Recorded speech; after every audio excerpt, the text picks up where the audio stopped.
This is a production of WKNO Memphis. Production funding for Sports Files is made possible in part by the WKNO Production Fund, the WKNO Endowment Fund, and by viewers like you. Thank you. My guest today on Sports Files is one of the nation's most decorated sports writers, Ron Higgins from the Memphis Commercial Appeal.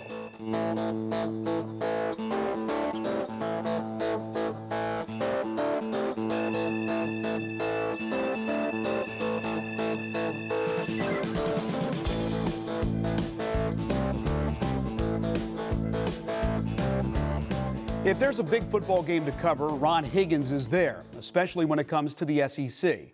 For over 30 years, Higgins has been smack in the middle of it all. Championship games to coaching changes, player suspensions to the ever-changing world of conference realignment. To say Higgins' work is appreciated would be a huge understatement. He has captured more than 150 national, regional, and state writing awards. He is a 10-time Tennessee Sports Writers Association Writer of the Year, and just this past July was inducted into that organization's Hall of Fame. In addition to his popular work for the Memphis Commercial Appeal, Higgins has also authored or co-authored 3 books and is a contributor to SECsports.com. Ron Higgins joins me next to put an exclamation on the college football season, just days removed from the BCS championship game. And to do it in that witty, no-holds-barred style we've been accustomed to reading and hearing for all these years. It's a look back at a wonderful college pigskin season and a peek into the future with Ron Higgins, next on Sports Files.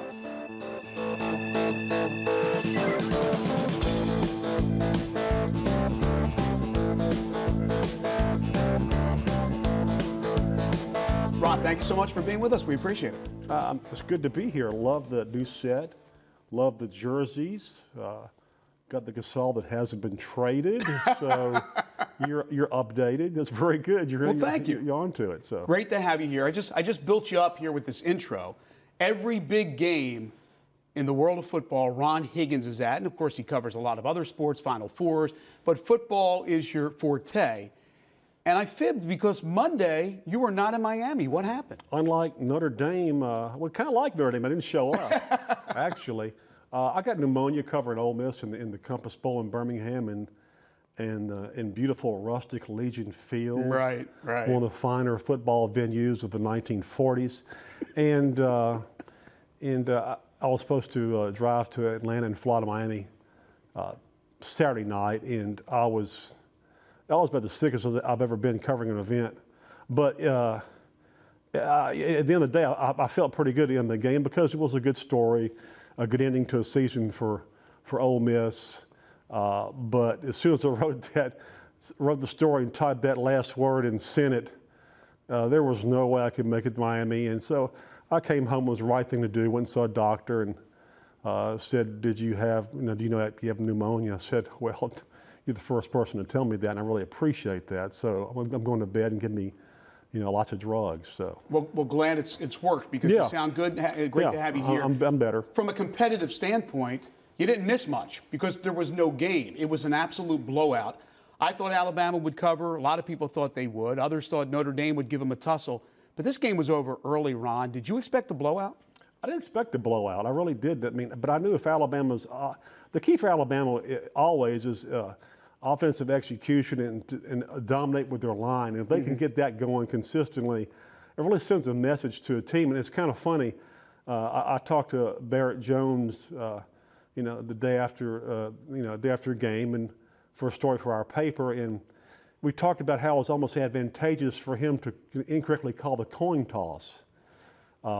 He always calls tails. He says he doesn't know why. He just calls tails all the time. Barrett Jones, ECS. Lineman from ECS, Alabama was probably their best offensive lineman ever, one of their greatest ever. Just played his last game. Mm-hmm. And if they would have won the coin toss, they were going to defer. So they lose the coin toss, and Notre Dame defers, and Alabama gets the ball and sticks it about 80 yards, and Notre Dame is missing tackles, and they're getting pushed off the line, and all of a sudden, that sense of,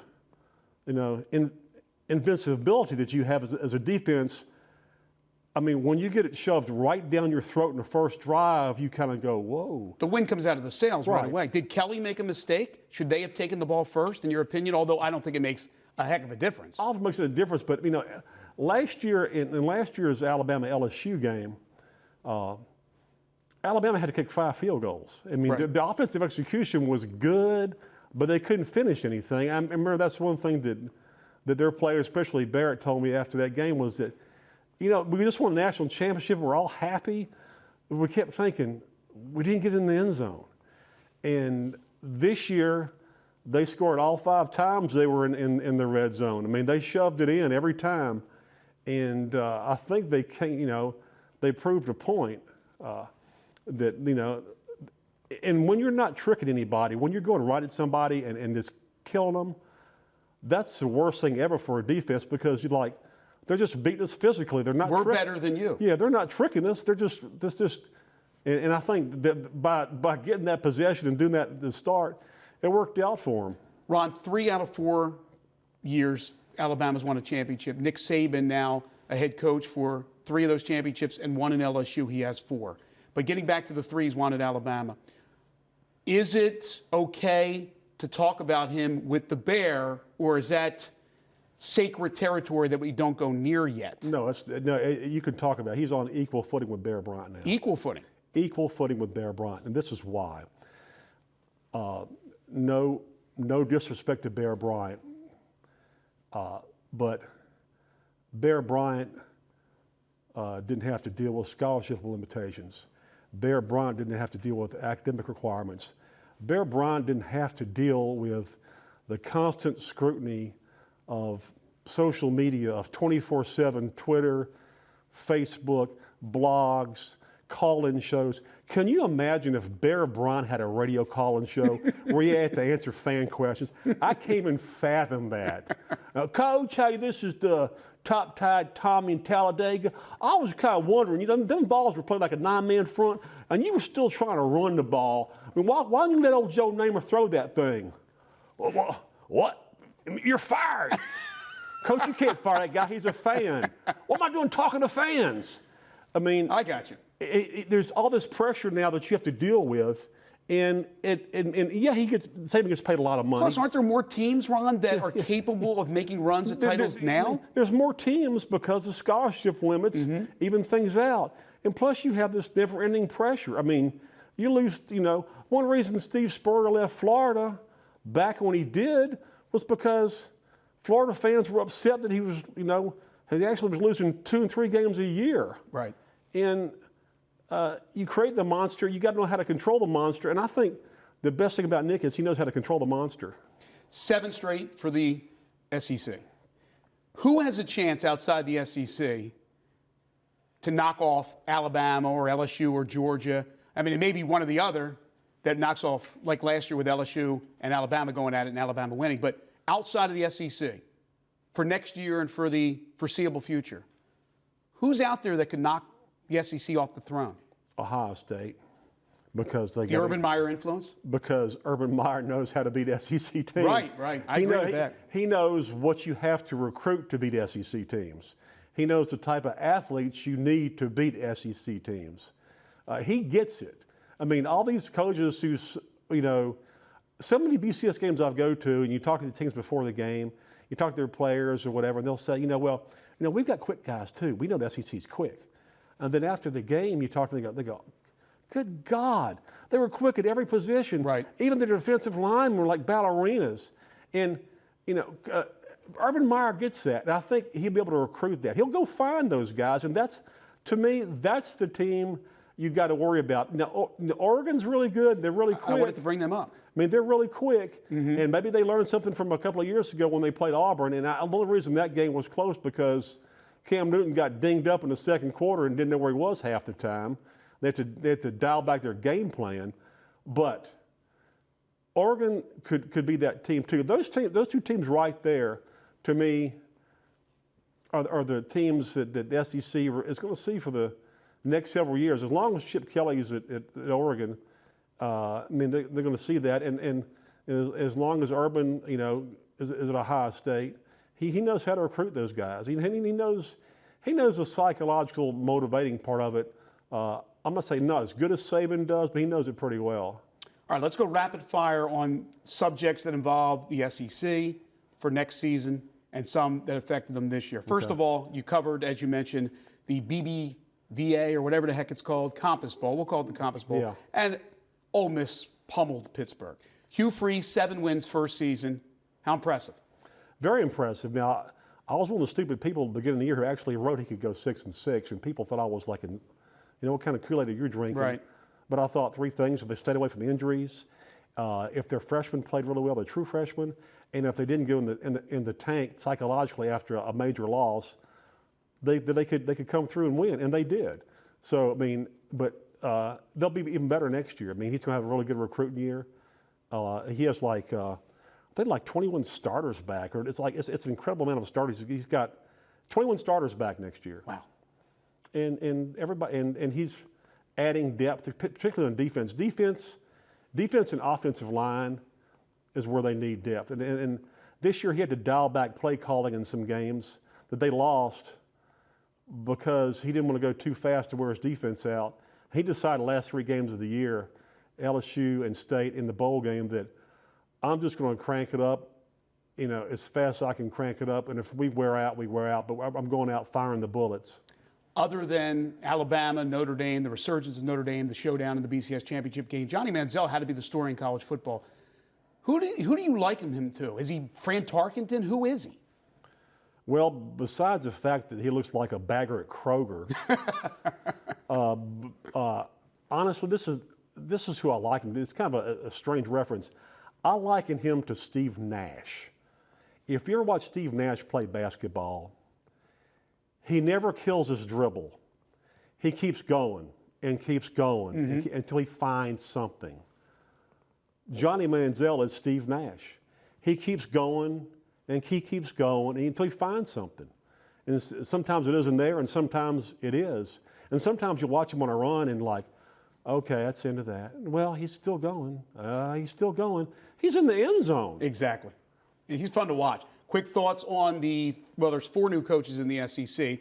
We'll skip Kentucky for the time being, but Bielema at Arkansas, Butch Jones at Tennessee, Malzahn at Auburn. Quick thoughts on those hires. Okay, I mean, this is like the 20th time 20th in the last 21 years I've had a new coach in the SEC, at least one new coach. Wow. I love the Bielema hire at Arkansas, totally off the wall. You didn't have some kind of, you spend like $50,000 to hire a search committee. You have guys on your list and you think outside the box. A power guy, and I think was needed in a league that's still built on power, first of all, power football. And I thought it was a great hire.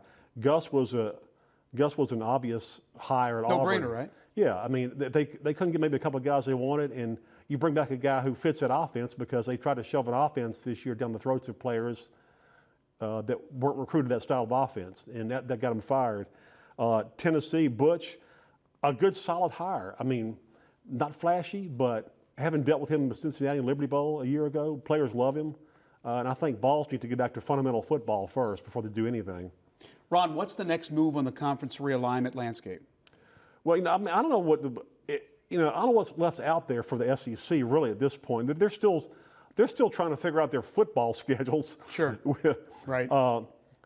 I think the SEC is going to sit back and wait and see what happens and see if there's anybody left out there. I mean, the only options for them, if they did go to the ACC and manage to steal somebody else, I mean, like if Carolina or Duke ever wanted to leave the SEC, and I don't know if they would, ACC, I don't know if they would because the money they make off of basketball TV in that league is incredible, and I don't know if they would do that. I mean, I don't know if they would, sacrifice that to jump into, say, a football league. Give me 30 seconds on Justin Fuente, the job he did in his first year at Memphis. From the very first time I talked to him, very organized, and I knew he would stay the course. I knew he wouldn't back off what he was doing. And once you get guys to believe what you're doing, and if you're organized and you show the guys you have a plan and they believe in the plan, it'll eventually work, and it did at the end of the season. Does San Diego State skip out and stay in the Mountain West, or do they go to the Big East? I said they stay in the Mountain West. I don't know why they want to go in the Big East. That's terrible for your travel. It kills your budget. Ron, you always bring it. We appreciate it. But as we end each and every one of our interviews, we have something called 5 for the Road. Okay. 5 questions, quick answers, first thing that comes to your mind. Favorite professional team, you can't say the Grizzlies. Saints, since I'm from Louisiana. Right. Favorite athlete of all time? Pete Maravich. The Pistol. Easily. Best basketball player I've ever seen. Are you mad the Jazz nickname went to Utah? Never could figure that out. Well, it's called the Fighting Mormons. Never figured that out. What's your favorite music? Musician? Is there a singer you like? What do you like to listen to? I listen to a little bit of everything. I mean, I have an 18-year-old son that forces me to listen to groups I have never heard of. I'm still much a 70s guy. You know, I like a lot of 70s stuff. You know, a lot of 70s soul stuff, Earth, Wind, and Fire. But I like to listen to everything. I play the drums, so I like everything. Oh, you do play the drums? Yeah.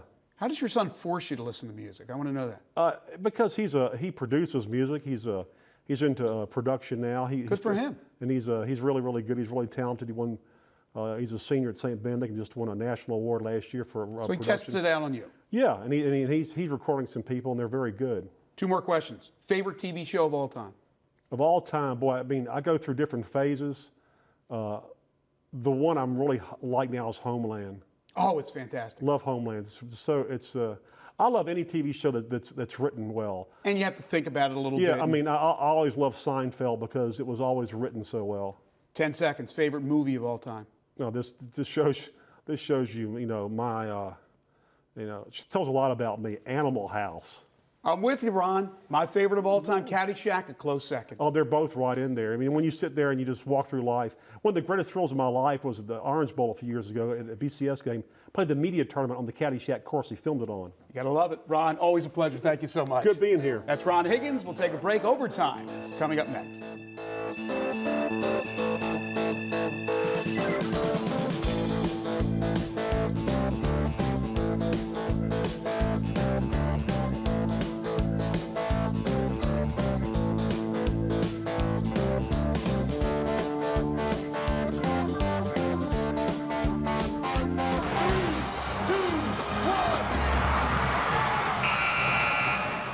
Before too long, the Boys of Summer will do their best Boys of Winter impersonation as Major League Baseball spring training will get underway in about a month or so. In addition, college baseball is right around the corner. Reggie Williams will be returning to his work as base running and outfielders coordinator for the Milwaukee Brewers organization. The former major leaguer and Memphian has put his stamp on the Bluff City and will continue to do so with the creation of the Memphis Sluggers, a nonprofit organization he co-founded to help Memphis youth excel in the classroom through the game of baseball. Reggie, let's talk about Memphis Sluggers, Yes. how you got involved, and a little bit about this foundation. Well, first of all, thank you, Greg. It's great to talk to you. It's great to be here. This is an idea that I had had for a while.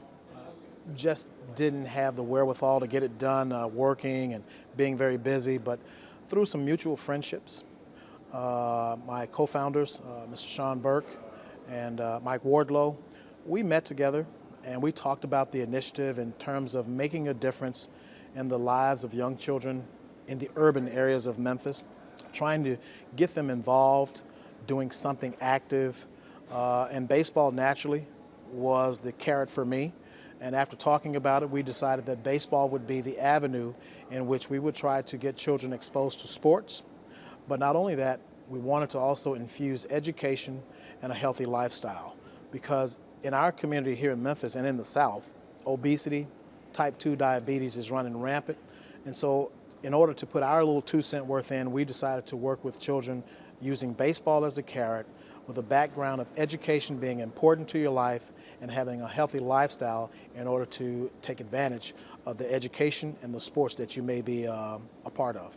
Do you believe that it's hard to just, let's say we skipped baseball and we just wanted to educate these young men and women, and we also wanted to talk to them about obesity and things like that, which are very, very important. But if there wasn't the sports avenue, it might be harder to get them, especially in the urban area. With the sports, as you mentioned, as a carrot, it makes things a lot easier. I think it would certainly be a challenge because, they live in a very unique society right now where you really have to entertain children now because you got 24/7 television. You've got Cablevision that has over 700 channels. You have MySpace. You have Twitter. You have the internet. You have so many distractions for children now. So you've got to bring something that's exciting, something that's engaging, and something that's of interest to the children. And so we want to make baseball fun because in order to play the game of baseball, you got to love it because it's in the sun, it's in the dirt, and it's outside in the summertime. And here in Memphis, The weather can be very unfriendly at times when it gets hot. So we want to approach it from a fun perspective, but also to use some other avenues like education and a healthy lifestyle to get a better child, a better adult, and perhaps a better citizen here in the Memphis. It's obvious, Reggie, with baseball, that's your passion, that's your game, that you played it. You coach now with Milwaukee, but you're also so passionate about these young men and women in this Memphis area. It's your home in the off season. You come back to Memphis. You worked so diligently with the Redbirds and their foundations and helping inner city youth. So it seems like it's just a natural for you, and I'm sure everybody appreciates you coming back here, wanting to be a part of this now through Memphis Sluggers. Well, you know, God has blessed me with various talents, and one of them has been the game of baseball. The other one has been education. Most people don't know that I've been a teacher. I've been a principal here in the city school system. I'm a product of the school system. I've been an employee of the school system, and I'm an advocate of the school system. Mm-hmm. So what better place to start with than children here in the local community trying to make a difference in a child's life. So if you can do something to give something back, then I think your life will have been worth living, and you would have done something worthwhile while you were here on this earth. You better watch it. They may want you to run for school superintendent, I think. Don't count me out. don't count Reggie. Absolutely. Well, you know, I feel like, you know, why do we have to do a nationwide search when we have talented educators here in Memphis who know our system, who know our culture, who know our children? What better place to look for a superintendent of education than here in Memphis? So you're being serious about this? I'm being very serious. Absolutely. Well, you're back with the Brewers. You're back in baseball. Yes. So what's the long-range goal for Reggie Williams now? I mean, do you want to do baseball for a long time? Or, you know, if this opportunity would arise? Well, you know, that's a great question. You know, I try to leave all my doors open. You never want to pigeonhole yourself into one location to say that this is exactly what I want to do, because something else may open up and then you've already committed and then you find yourself stuck. So baseball is going to be baseball. I'm going to continue to do baseball because that's my passion. This foundation is something that's certainly going to take a yeoman's part of my time, because it's something that I want to do well. I want to do something that's going to make an impact. And then also, too, as an educator, should education opportunity come up here in Memphis, I think what better way to help your own city than to educate the masses, because as a Memphian, I think Memphis is a diamond in the rough. However, we have unique challenges here in our city, and education is one of those challenges that we have to have addressed in order to move our city forward. If we want to be another Atlanta, if we want to be a Chicago, if we want to be a Charlotte, North Carolina, we've got to do something about educating our children, and what a better place to do it than at home. Well, I agree wholeheartedly. I don't know if you campaign for something like that or stump, but I would stump for you. I would do whatever I could to back that up. Reggie, final seconds here. The season for the Brewers this year. Yes. I know in the end it got a little crazy where teams all of a sudden were back in the wild card race because of that additional wild card. Yes, it did. What was it like for you in Milwaukee this year? Well, you know, it was exciting for us coming off of last year's Central Division Championship. Right. We had a lot of high hopes, but we had some key injuries early that kind of changed our team's dynamics, if you might. So we had to make some adjustments, and then our bullpen had some challenges as well this year. We lost Hoffman, turned it over to Axford. This was his first year of being the reliever, and that's a little pressure. So we had some challenges team-wise, but, you know, thanks goodness for Ryan Braun, Corey Hart, Jonathan Lucroy, even though he missed a little bit part of the season. Ricky Weeks had a tough start. You know, he came around at the end. That's what really turned our team around, with Weeks starting to hit, Braun having an MVP-like year, because we lost Prince Fielder. Sure. We lost him, but the team came together with some young kids. Maldonado came through really well for us. Even the Aoki, the Japanese player, really had a great rookie season for us this year. And even our center fielder, Gomez, he really started to come out and really play according to his potential. So we had some good things to happen in the end. And Ron Renick is an outstanding manager. He does a great job in managing the clubhouse and managing our club. And I look forward, and Doug Melvin, the general manager, he's a great baseball person, a great baseball mind. And I'm very excited about our future. I think we have a really good future ahead of us. We've got a good minor league system, and we've won 3 championships, won another one this year. So that always puts rings on my fingers, and I'm glad about it. Absolutely. Reggie, always a pleasure. Best of luck with the foundation. Greg, it's always good to see you. Always good to be back home here in Memphis. Last Friday, the Memphis Tigers Hoop Squad went into Knoxville and knocked off the Tennessee Volunteers 85-80. It was the culmination of a crazy 72-hour period, which saw Coach Josh Pastner proclaim any future Tigers-Vols games under his watch dead and buried, only to be contradicted the next day by Memphis Athletics Director Tom Bowen, who confirmed ongoing talks were taking place between the two schools to continue the series. Bowen would later take the blame for the failure in communication.